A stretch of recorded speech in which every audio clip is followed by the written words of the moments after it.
warahmatullahi wabarakatuh. Shalom, Om Swastiastu, Namo Buddhaya, salam kebajikan, salam sejahtera untuk kita semua. Perkenalkan, nama saya Nesya Dita Ramadhani dari Fakultas Keguruan dan Ilmu Pendidikan, Program Studi Pendidikan Fisika, Universitas Sriwijaya. Di sini saya akan memaparkan hasil makalah saya, yaitu yang berjudul Implementasi Kurikulum 2013 dalam pembentukan karakter peserta didik pada jenjang sekolah menengah atas. Sebelumnya, di sini saya ingin mengucapkan terima kasih kepada Bapak Apit Fathur-Rahman SPD MSI PhD yang telah membimbing saya menyelesaikan makalah ini sehingga terselesaikan tepat pada waktunya. Tujuan pendidikan di Indonesia adalah untuk menciptakan seseorang yang tidak hanya berkualitas tetapi juga berkarakter. Metode yang digunakan dalam penulisan ini yaitu studi literatur dengan mengambil dari literatur yang relevan dan dianalisis menggunakan berbagai sumber antara lain jurnal, buku, artikel, dokumen, dan sumber lainnya. Kesimpulannya adalah kita dapat memahami bahwa pengembangan karakter dan konsep pendidikan sangatlah penting. Namun dalam penerapannya, pada situasi saat ini terdapat permasalahan pada implementasi tujuan pembelajaran berbasis karakter kurikulum 2013. Beberapa dari permasalahan tersebut diantaranya adalah masih banyaknya peserta didik yang sudah bergantung pada teknologi dan enggan melihat dirinya sebagai manusia, sehingga pengembangan karakternya semakin sulit. Kemudian, sulit bagi guru untuk memilih media, metode pengajaran, dan rencana pembelajaran untuk guru yang tepat karena mereka kurang memahami teknologi, sehingga pembelajaran menjadi tidak efektif. Perubahan kurikulum menuntut mengedepankan pendidikan berbasis karakter yang bertujuan untuk membangun karakter anak bangsa. Hal ini didasarkan pada fakta dan anggapan masyarakat tentang menurunnya kualitas sikap dan moral anak-anak atau moral generasi muda. Fakta lain dalam kehidupan nyata ini tidak hanya satu atau dua masalah saja yang kita temukan di masyarakat, tetapi banyak sekali para siswa yang tidak memahami fungsi dan tanggung jawabnya sebagai peserta didik. Misalnya, banyak siswa yang melakukan pelanggaran seperti tawuran antar sekolah, narkoba, dan bahkan melakukan kekerasan. Hal ini secara tidak langsung menggambarkan betapa kurangnya karakter dalam diri siswa tersebut. Berdasarkan deskripsi tadi, saya tertarik untuk melaksanakan penulisan apakah penerapan kurikulum 2013 berpengaruh terhadap pembentukan karakter siswa, terutama siswa sekolah menengah ke atas. Alasan saya melaksanakan penulisan ini pada siswa SMA karena siswa SMA dikategorikan pada proses belajar yang masih muda untuk diberikan implementasi pendidikan karakter. Baik, berdasarkan latar belakang yang telah saya uraikan tadi, maka rumusan masalah dalam penulisan ini adalah yang pertama, apakah penerapan kurikulum 2013 memiliki pengaruh terhadap pembentukan karakter siswa? Dan yang kedua, kendala-kendala apa saja sih yang ditemui para guru dalam menerapkan kurikulum 2013 terhadap pembentukan karakter siswa? Selanjutnya, tujuan yang ingin dicapai dalam penulisan ini adalah sebagai berikut. Yang pertama, melihat pengaruh penerapan kurikulum 2013 terhadap pembentukan karakter siswa. Dan yang kedua, menganalisa kendala-kendala yang dihadapi oleh guru dalam menerapkan kurikulum 2013 terhadap pembentukan karakter siswa. Metode penulisan yang saya gunakan untuk penulisan ini adalah dengan melakukan studi literatur. Studi literatur adalah mencari referensi teori yang relevan dengan kasus dan permasalahan yang ditemukan. Referensinya dapat dicari dari buku, jurnal, artikel, laporan penelitian, dan situs-situs di internet yang membahas kurikulum 2013.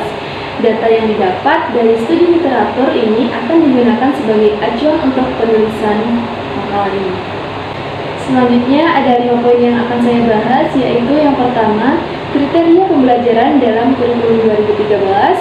Yang kedua, makna pendidikan karakter. Yang ketiga, hakikat pendidikan karakter. Yang keempat, pendidikan karakter dan kurikulum 2013. Dan yang terakhir, kendala-kendala guru dalam melaksanakan kurikulum 2013. Baik, langsung saja ke materi yang pertama, yaitu kriteria pembelajaran dalam kurikulum 2013. Nah, kriteria pembelajaran ini ada 8. Yang pertama yaitu materi pembelajaran berbasis pada fakta atau fenomena yang dapat dijelaskan dengan logika atau penalaran tertentu, bukan sebatas kira-kira, khayalan, legenda, atau dongeng semata. Yang kedua, penjelasan guru dan respon siswa dan interaksi edukatif antara guru siswa terbebas dari prasangka yang serta-merta, pemikiran subjektif, atau penalaran yang menyimpang dari alur berpikir logis. Yang ketiga, mendorong dan menginspirasi siswa berpikir secara kritis, analitis, dan tepat dalam mengidentifikasi, memahami, memecahkan masalah, dan mengaplikasikan materi pembelajaran. Yang keempat, mendorong dan menginspirasi siswa mampu berpikir hipotetik dalam melihat perbedaan, kesamaan, dan tautan satu sama lain dari materi pembelajaran. Yang kelima, mendorong dan menginspirasi siswa mampu memahami, menerapkan, dan mengembangkan pola pikir yang rasional dan objektif dalam merespon materi pembelajaran, berbasis pada konsep, teori, dan fakta empiris yang dapat dipertanggungjawabkan. Dan yang ketujuh, tujuan pembelajaran dirumuskan secara sederhana, jelas, namun menarik sistem penyajiannya. Dan yang terakhir, proses pembelajaran harus terhindar dari sifat-sifat atau nilai-nilai menyeramnya. Baik, di sini saya akan melanjutkan mengenai makna pendidikan karakter. Menurut Kementerian Pendidikan Nasional, pendidikan karakter dimaknai sebagai pendidikan yang mengembangkan karakter bangsa pada diri peserta didik, sehingga mereka memiliki nilai dan karakter sebagai karakter dirinya, menerapkan nilainya tersebut dalam kehidupan dirinya sebagai anggota masyarakat dan warga negara yang religius, nasional, produktif, dan kreatif. Pendidikan karakter mengajarkan kebiasaan cara berpikir dan perilaku yang membantu individu untuk hidup dan bekerja sama sebagai keluarga, masyarakat, dan bernegara, dan membantu mereka untuk membuat keputusan yang dapat dipertanggungjawabkan. Dengan kata lain, pendidikan karakter mengajarkan anak didik berpikir cerdas, mengaktifasi otak tengah secara alami. Selanjutnya adalah hakikat pendidikan karakter. Pendidikan karakter bukan hanya sekedar mengajarkan mana yang benar dan mana yang salah. Lebih dari itu, pendidikan karakter adalah usaha menanamkan kebiasaan-kebiasaan yang baik sehingga peserta didik mampu bersikap dan bertindak berdasarkan nilai-nilai yang telah menjadi kepribadiannya. Dengan kata lain, pendidikan karakter yang baik harus melibatkan pengetahuan yang baik atau moral knowledge, perasaan yang baik atau lovinghood, moral feeling, dan perilaku yang baik atau moral action, sehingga terbentuk perwujudan kesatuan, perilaku, dan sikap hidup peserta didik. Baik, materi selanjutnya adalah pendidikan karakter dan kurikulum 2013. Penerapan kurikulum 2013 dapat berpengaruh terhadap pembentukan karakter siswa. Faktanya, pada saat proses belajar mengajar berlangsung, di mana seluruh siswa mencerminkan sikap yang menunjukkan bahwa mereka memang memiliki karakter yang baik, yaitu disiplin, menghargai guru, percaya diri, serius, dan religius. Satu hal yang sangat menarik dari hasil pengamatan tersebut adalah pada saat siswa belajar mata pelajaran agama. Waktu guru membacakan ayat Al-Quran, siswa secara bersama-sama menyanyikan artinya tanpa melihat buku.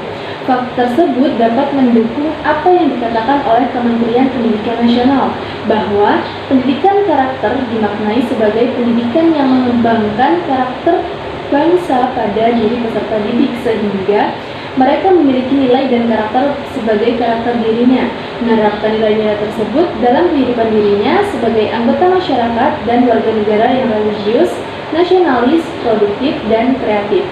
Di samping itu, pada saat proses belajar mengajar berlangsung, implementasi kurikulum 2013 dilaksanakan sebaik-baiknya oleh guru dengan pendekatan scientific atau scientific approach, sehingga tercipta suasana belajar yang sangat kreatif dengan cara menggali informasi melalui bertanya, pengamatan, kemudian mengolah informasi tersebut secara bersama-sama antara guru dan siswa. Proses ini menciptakan keterampilan siswa dalam menganalisa dan mencerna apa yang ditanyakan guru, sehingga terjadi perubahan sikap ke arah yang lebih kreatif dan inovatif. Ada beberapa kendala yang dirasakan oleh guru dalam pelaksanaan penerapan kurikulum 2013, yaitu yang pertama, untuk melaksanakan kurikulum 2013 diperlukan sarana dan prasarana yang memadai. Yang kedua, guru dituntut harus kreatif dalam pelaksanaan proses belajar mengajar, harus mampu menciptakan suasana belajar yang kondusif. Kreativitas guru harus didukung oleh sarana yang ada. Yang ketiga, jumlah siswa masih banyak pada setiap kelas, sehingga guru tidak dapat sepenuhnya memantau aktivitas proses belajar mengajar yang sedang berlangsung. Yang keempat, rasio guru dengan siswa belum berimbang, sehingga sulit untuk menjadikan kelas dengan jumlah siswa yang memadai untuk pelaksanaan proses belajar mengajar. Jadi kesimpulannya adalah penerapan kurikulum 2013 dapat membentuk karakter siswa ke arah yang lebih baik. Hal ini terlihat pada karakter yang tampak pada diri siswa, yaitu karakter disiplin, menghargai guru, percaya diri, serius, dan religius. Fakta pendukung pada poin ini adalah hasil analisis data melalui. Dan yang kedua, kendala-kendala yang dirasakan.